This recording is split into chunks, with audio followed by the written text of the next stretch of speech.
नमस्कार दोस्तों, आप देख रहे हो basic knowledge for teacher channel को। दोस्तों, जिन साथी का selection Kota BEd, IGNOU BEd या किसी और यूनिवर्सिटी में सिलेक्शन हो गया है, जैसे पंजाब यूनिवर्सिटी या मतलब आपके बौद्ध यूनिवर्सिटी या वर्धा यूनिवर्सिटी या टंडन यूनिवर्सिटी, किसी भी यूनिवर्सिटी के बीएड में सिलेक्शन हो गया है और आपको एडमिशन लेटर वगैरह सब मिल गया है, तो आप विभाग से अनुमति कैसे ले, तो विभाग से अनुमति लेने का पूरा प्रोसेस को जानेंगे। जो साथी बीएड की परमिशन ले रहा है तो वो इस वीडियो को पूरा पूरा जरूर देखें।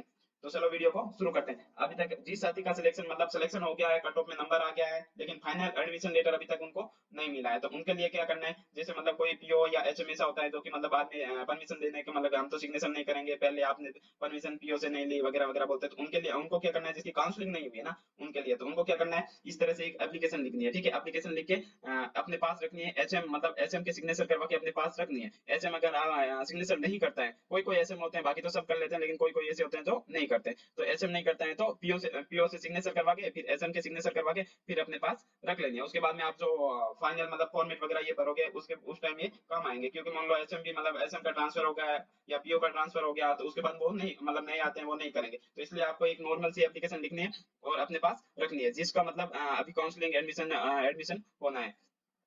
और जैसे मतलब एप्लीकेशन लिखनी है, सेवा में श्रीमान प्रधानाचार्य महोदय और अपना जो भी होगा विद्यालय और पीओ के नाम से। ठीक है, और उसके बाद में बीएड पत्रसार रूप में करने की अनुमति बाबत महोदय उपरोक्त विषय का निवेदन निवेदन है कि मैं प्रार्थी और प्रार्थी का नाम लिखा, वर्तमान प्रतिष्ठापन लिखना है, और मेरी वर्तमान योग्यता क्या है, डीएलएड है, और अब मैं इग्नू से बीएड करना चाहता हूँ, अतः श्रीमान जी से अनुरोध है कि प्रार्थी बीएड का प्रार्थी को बीएड पत्रसार पाठ्यक्रम में स्वयं के खर्चे से अनुमति कराने का कष्ट करा। इस तरह की एक मतलब नॉर्मल से एप्लीकेशन लिख करके एसएम के सिग्नेचर करवा के रख लेनी। अगर एसएम नहीं करता था, पीओ के सिग्नेचर करवा के रख लेना, जिसको अभी तक काउंसलिंग होनी है और एडमिशन लेटर नहीं मिला है वो, क्योंकि बाद में कोई आनाकानी ना करे, इसलिए ये लिखनी है। नहीं तो नहीं भी लिखो तो कोई प्रॉब्लम नहीं है। उसके बाद जिसका मतलब एडमिशन हो गया, जैसे कोटा कोटा यूनिवर्सिटी वालों का तो बीएड में फाइनल एडमिशन भी हो गया है, तो उनको तो ये सीधा फॉर्मेट पढ़ना है। एक एक बात यहाँ पे मैं बताऊंगा, वो आगे मतलब आप जैसे प्रोफेशन में हो तो कोई आगे या डीओ से यहाँ से पीओ से बीए सीबीओ जाएगी, सीबीओ से डीओ जाएगी, डीओ से फिर बीकानेर फॉरवर्ड होगी, तो इसलिए आपको एक एक प्रोफेशन में वो आराम से पढ़ना है। तो फॉर्मेट को देखते हैं। अब ये फॉर्मेट मतलब फर्स्ट ईयर है, तो फर्स्ट ईयर की आपको मतलब परमिशन कब तक लेनी है, 15 जुलाई तक। कब तक लेनी है, 15 जुलाई तक, या सेकंड ईयर में जो भी है 15 जुलाई से पहले पहले ये फॉर्मेट भर के डीओ ऑफिस में जमा करवा के आना है। तो अब देखते हैं, नाम जो भी आप अपना नाम है वो नाम यहाँ पे लिखना है। उसके बाद में पद व संस्था, तो आपके यहाँ पे क्या लिखना है, यहाँ पे क्या लिखना है, तो यहाँ पे अध्यापक लेवल प्रथम लिखना है, और कार्यालय तो कार्यालय यहाँ पे लिख देना आपका विद्यालय का नाम, राजकीय उस प्राथमिक विद्यालय जो भी है। उसके बाद में जन्म तिथि, डेट ऑफ बर्थ, यहाँ पे आपने जो भी डेट ऑफ बर्थ होती है वो लिखनी है। उसके बाद में राजकीय सेवा में प्रथम नियुक्ति तिथि, आप जो भी मतलब सर्विस में आए हो, जैसे मतलब आपकी ज्वाइनिंग डेट, प्रथम ज्वाइनिंग डेट यहाँ पे लिखनी है। जैसे मतलब मान लो कोई ऐसे हैं जो मतलब अभी किसी और मतलब स्कूल में थे, लेकिन अब वो इंटरव्यू दे के मतलब महात्मा गांधी स्कूल में चले गए हैं, मतलब लेकिन उनको नियुक्ति डेट को मतलब ये प्रथम ज्वाइनिंग तिथि कौन सी लिखनी है, तो ये वो जो पहले स्कूल में आपकी फर्स्ट ज्वाइनिंग तिथि थी मतलब डेट थी, वही यहाँ पे लिखनी है। उसके बाद में नियुक्ति के समय पद वेतन श्रृंखला, वेतन श्रृंखला लिख लेना, तृतीय वेतन श्रृंखला। उसके बाद में जिला, तो आपके जिले का नाम यहाँ पे लिख लेना है। और सामान्य शिक्षक, तो यहाँ पे अध्यापक लेवल प्रथम लिख लेना है। ठीक है, वेतन श्रृंखला है तो वेतन श्रृंखला लिखना, तृतीय वेतन श्रृंखला, और आपकी मेरिट क्रमांक है तो लिख लेना, नहीं लिखो तो ऐसी कोई प्रॉब्लम नहीं है।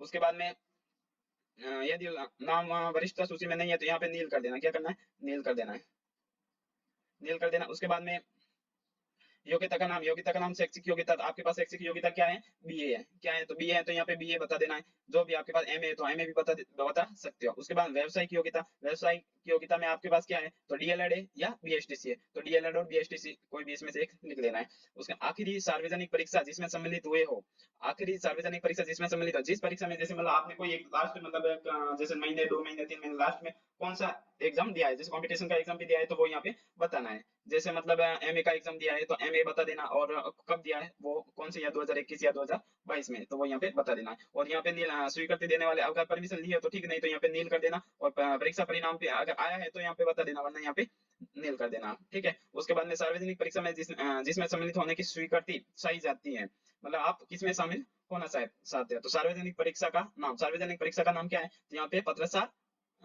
बीएड, यहाँ पे पत्रसार बीएड लिख देना। और परीक्षा लेने वाले विश्वविद्यालय का नाम, तो विश्वविद्यालय जैसे आपका जो भी विश्वविद्यालय, कोटा यूनिवर्सिटी हो तो कोटा यूनिवर्सिटी का लिख लेना, इग्नू यूनिवर्सिटी से होता है इग्नू यूनिवर्सिटी दिल्ली लिख लेना। इस तरह से परीक्षा जिसमें परीक्षा देना है तो जो भी आपका है वो लिखना, और मार्च संभावित यहाँ पे डाल सकते हो, मार्च इसमें परीक्षा हो गया, मतलब जैसे अभी हुई तो आप किसी को पूछ के पता लगा सकते हो कि इसकी एग्जाम कब होगी, तो उस महीना महीना यहाँ पे लिख देना है। उसके बाद में सहकालीन पत्रसा पाठ्यक्रम में सम्मिलित होने के लिए तो मतलब इसमें ये आराम से आप बढ़ सकते हो, कोई दिक्कत नहीं। ये पढ़ पाठ्यक्रम का नाम इग्नू बीएड लिख लेना, संस्था का नाम लिख लेना यूनिवर्सिटी का, और ये मतलब पढ़ाई जिसमें कोई सब्जेक्ट लिख लेना, और जो इसमें से नहीं है तो उसके ऊपर नील कर देना। और शपथ पूर्व ये सूचित सिपाही नहीं है तो यहाँ पे नील कर देना, यहाँ पे नील कर देना।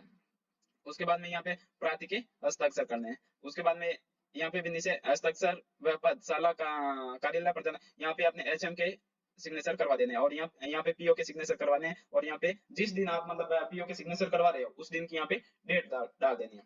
उसके बाद में ये प्रमाण पत्र है खूब सारे, वो सारे के सारे भरने हैं।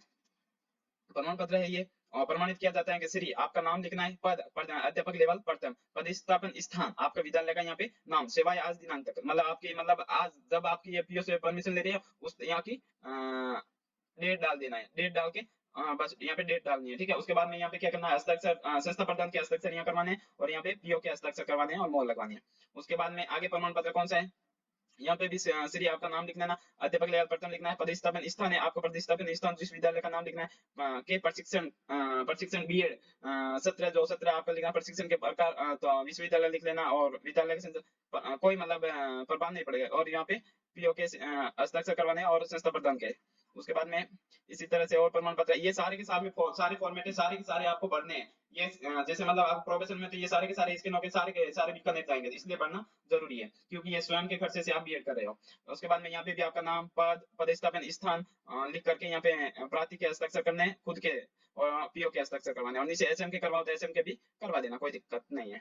उसके बाद में ये प्रमाण पत्र है, यहाँ पे भी आपको क्या करना है, सिर्फ यहाँ पे पढ़ना है कार्मिक का नाम पढ़ना है, पद पढ़ना है, पदस्थापन स्थान पढ़ना है, और कार्मिक राजकीय सेवा में कितने साल के से 2 साल जो भी 1 साल 2 महीने वगैरह जितने भी टाइम हुआ है वो यहाँ पे लिख देना है, ठीक है। कार्मिक का संतोषना है, ठीक है। कार्मिक स्वयं के खर्चे से स्वयं के खर्चे से पत्रसार बीएड से प्रशिक्षण का प्रकार मतलब यूनिवर्सिटी यहाँ पे डाल देना आराम से, ठीक है। कर्मचारी ने प्रथम नियुक्ति थी आवेदन यहाँ छोड़ो। उसके बाद में यहाँ पीओ के सिग्नेचर करवा देना और संस्था प्रधान के हस्ताक्षर करवा देना। उसके बाद यहाँ भी आपका नाम पद का नाम और विद्यालय का नाम और पंचायत समिति का नाम और पत्रसार बीएड पाठ्यक्रम द्वारा ये लिख देना, और यहाँ पे हस्ताक्षर पीओ डाल देना और संस्था प्रधान के हस्ताक्षर करवा देना। उसके बाद में ये प्रमाण पत्र और पढ़ना है, श्री और पद लिख देना और पदस्थापन स्थान लिख देना, और यहाँ पे कोई है तो लिख देना, नहीं तो इसको खाली छोड़ देना। आयुक्त के बाद कुछ नहीं है, इसको खाली छोड़ देना। और प्रकरण संपूर्ण जांच की अनुज्ञा बीएड पाठ्यक्रम में, ये बीएड का लिख देना और इसकी अनुशंसा की जाती है, बस ये लिखना है, इसको खाली छोड़ देना, और उसके पीओ के सिग्नेचर का हस्ताक्षर एचएम के करवा देना। उसके बाद में हाँ ये सारे के सारे फॉर्मेट, ये सारे के सारे फॉर्मेट पढ़ने हैं। उसके बाद में आपको क्या करना है, एक तो आपको क्या करना है, पीओ के नाम एप्लीकेशन लिखनी है, पीओ के नाम एप्लीकेशन लिखनी है, और एक है सीबीए मुख्य ब्लॉक शिक्षा अधिकारी के नाम से लिखना है। एक पे सबसे पहले तो ये सारे फॉर्मेट भरोगे, सबके ऊपर सिग्नेचर करवाओगे। एक यहाँ पे श्रीमान मुख्य ब्लॉक शिक्षा अधिकारी है, इसकी जगह प्रधान सारी मतलब पीओ के नाम से एक एप्लीकेशन और लिख लेना, ठीक है। ये इसी तरह से लिखनी है, ये लिखनी है, और ये सिर्फ ये नाम चेंज करना है।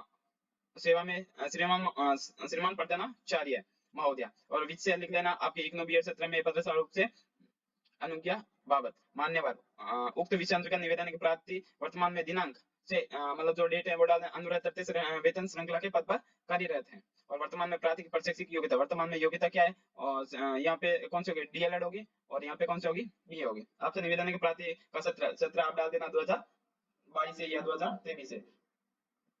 पत्रसर पाठ्यक्रम में स्वयं के खर्चे से बीएड की अनुमति करने का कष्ट करावे प्रमाण पत्र, यहाँ पे पीओ के सिग्नेचर करवा देना, और पीओ अब फिर फॉरवर्ड करेगा डीओ को, नहीं फॉरवर्ड करेगा सीबीओ को। अगर अब तो क्या होता है कि कोई कोई मतलब पीओ है तो सीधे सीबीओ को फॉरवर्ड ना करके सीधे डीओ को फॉरवर्ड करते हैं, और डीओ भी एक्सेप्ट करता है और परमिशन भी मिल जाती है और कोई दिक्कत नहीं। लेकिन कोई कोई होते हैं मतलब सीबीओ को फॉरवर्ड करते हैं, सीबीओ को फॉरवर्ड करते हैं, तो इसलिए मुख्य ब्लॉक शिक्षा अधिकारी के नाम से भी कर लेना। और अगर आप मुख्य ब्लॉक शिक्षा अधिकारी से भी परमिशन लेते हो, वहां से लेके फिर मुख्य ब्लॉक शिक्षा अधिकारी होता है वो डीओ को फॉरवर्ड करेगा, तो इस तो बहुत अच्छा है, क्योंकि मतलब जैसे आप उसके बाद में डिग्री आएगी और डिग्री जो है मतलब ऐड करवाने जाओगे तब आप किसी भी प्रकार की कोई दिक्कत नहीं होगी। नहीं तो क्या होता है कि कोई कोई मतलब जैसे डिग्री आती है वो आप जाओगे मतलब ऐड करवाने जाओगे तो कोई दिक्कत कर लेता है, क्योंकि सीबीओ से परमिशन नहीं लेता है। लेकिन ऐसी कोई प्रॉब्लम नहीं, अब तो सीधे सीधे सब लेते हैं, जैसे मतलब पीओ से सीधे डीओ, डीओ से लेते हैं। इसलिए एक तो पीओ के सिग्नेचर करवा के पीओ से, और अगर पीओ बोले सीबीओ से भी लेनी है तो पीओ से सीबीओ को फॉरवर्ड करवा देना, फिर सीबीओ से फॉरवर्ड करवाने के बाद में डीओ के पास जमा करके वहां से रिसिप्ट ले लेनी है। आपने जमा की है इस तरह की एक रिसिप्ट वहां पे लिख में आज की डेट में क्रमांक संख्या वगैरह सब लिख करके रिसिप्ट देंगे, और रिसिप्ट आपके पास रखनी है, ताकि बाहर मतलब टाइम टाइम पे आप पूछते रहना कब मिलेगी वगैरह फॉरवर्ड के नहीं। तो इसलिए उसके बाद में क्या करना है, ये तो फॉर्मेट की बात हो गई क्या क्या करना। अब उसके बाद में अब आगे क्या मतलब आगे डॉक्यूमेंट क्या लगेंगे क्या क्या नहीं लगेंगे, तो वो देखते हैं। लेकिन एक एक ये एप्लीकेशन हो, लेकिन एक और चीज है, एक ये फॉर्मेट दिख रहा है, ये क्या कार्मिक की सहमति शपथ पत्र है। अब इसको क्या करना है, इसी को इसी तरह से एक टाइप करवाना है।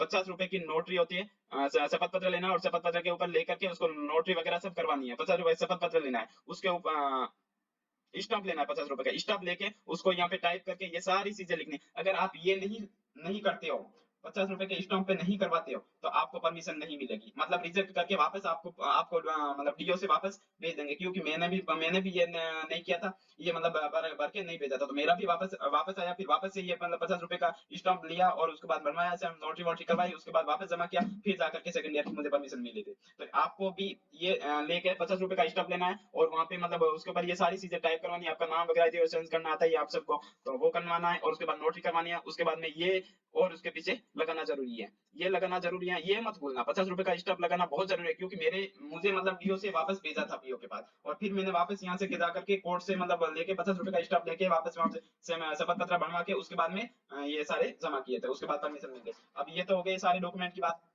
ये मिल गए। उसके बाद आपको क्या करना है, अब ये इसके साथ में डॉक्यूमेंट क्या भेजोगे, तो डॉक्यूमेंट भेजने के लिए सबसे पहले आपको क्या करना है, एक तो ये सारे फॉर्मेट पर है। उसके बाद बीएड एडमिशन लेटर, आपको जो मतलब जिस यूनिवर्सिटी में आपका सिलेक्शन हो गया है उस यूनिवर्सिटी से आपको मतलब बीएड का एक एडमिशन लेटर मिलेगा, एक पेज का मतलब एडमिशन लेटर कि हाँ आपका यहाँ पे बीएड में सिलेक्शन हो गया है और आप यहाँ से बीएड करे हो। वहाँ पे मतलब एनरोलमेंट नंबर वगैरह सब कुछ मिलेगा। एक तो वो इसके पीछे लगाना है। उसके बाद आपके डॉक्यूमेंट कौन से, एक डॉक्यूमेंट लगाना है आपके जिले का जो प्रथम ज्वाइनिंग आदेश हुआ था वो लगाना है। उसके बाद में क्या लगाना है, उसके बाद मतलब जिले का डीओ से हुआ था वो आदेश लगाना है। उसके बाद आदेश लगाना है अपने बीओ से, वीडियो का वीडियो का जो ज्वाइनिंग आदेश हुआ था वो वीडियो का ज्वाइनिंग आदेश लगाना है। इसके फोटोकॉपी निकाल के सबकी फोटोकॉपी लगानी है और आपके नाम के आगे टिक कर देना है, ठीक है। उसके बाद में ज्वाइनिंग आदेश पीओ से आपने ज्वाइनिंग की थी, जैसे साला दर्पण की प्रति ज्वाइनिंग की हाँ आपने की, वो निकाल के आपको दी होगी, तो वो आपकी लगानी है। उसके बाद में ज्वाइनिंग आदेश आप एसएम ने भी आपको एक दिया होगा कि हाँ यहाँ से आपकी ज्वाइनिंग हो गई है, तो वो लगानी है।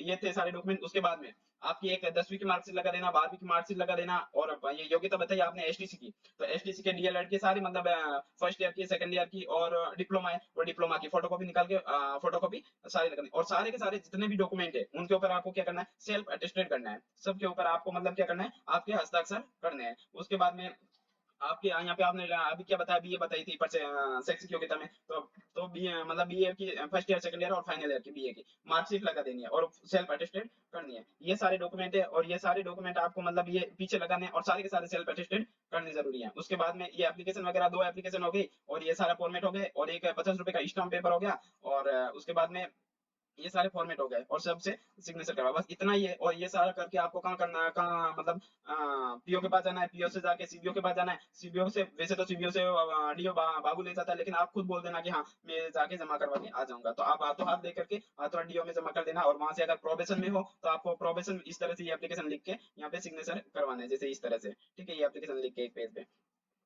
तो उसके बाद में क्या होगा, तो मतलब जैसे पीओ सीबीओ से सीबीओ से डीओ से परमिशन होगी, परमिशन मिलेगी। और उसके अगर आप प्रोबेशन में हो तो आपको डीओ से नहीं मिलेगी परमिशन। डीओ ये सारे डॉक्यूमेंट स्कैन करके जो भी है उनका जो प्रोसेस होता है वो करके यहाँ से आगे बीकानेर भेजेंगे, और बीकानेर से आपको परमिशन मिलेगी। और प्रोबेशन में है उनको मतलब जिसका स्थायीकरण नहीं हुआ है, और जो मतलब जिसका स्थायीकरण हो गया है प्रोबेशन में नहीं है, 2 साल पूरे हो गए हैं, तो उनको तो सीधे सीधे ये फॉर्मेट भर के डीओ के पास जमा कर के आना है, और डीओ से आपको महीने 2 महीने के अंदर अंदर आपको परमिशन मिल जाएगी। और थोड़ा ध्यान रखना कब आदेश आते हैं वगैरह, ये परमिशन मिलती है तो थोड़ा ध्यान रखना दोस्तों। ये अगर आपको मतलब ये सारी चीजें अच्छी लगी तो वीडियो को जरूर लाइक कीजिए, और कोई मतलब साथी और कोई मतलब कोई प्रश्न है तो आप कमेंट बॉक्स में जरूर करें, तो उसका जवाब देने की कोशिश करूंगा। धन्यवाद।